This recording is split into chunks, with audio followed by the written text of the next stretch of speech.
Saudara, menu makan bergizi gratis atau MBG di SD Negeri 01 Teluk Pakedai, Kabupaten Kuburaya, Kalimantan Barat ditemukan ulat. Ulat terdapat pada lauk ayam dan tempe goreng.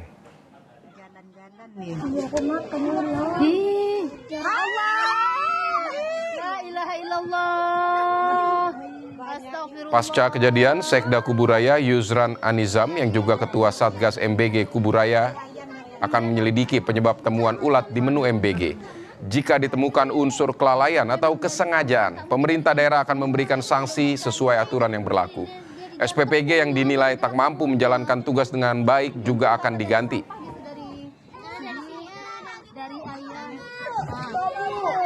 Dari ayam ini tetap sesuai dengan SOP.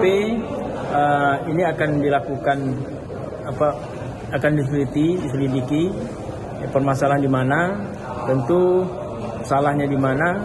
Kalau ini ada unsur kesengajaan apalagi, tentu akan ditindak sesuai dengan aturan yang berlaku, apa yang diarahkan oleh Kepala PGN yang baru. Ya, nah, kalaupun ini tidak disengaja tapi menyebabkan kecelakaan atau hal-hal yang fatal, tentu pihak pengelola dapur SPPG ini juga harus dimintai pertanggungjawaban.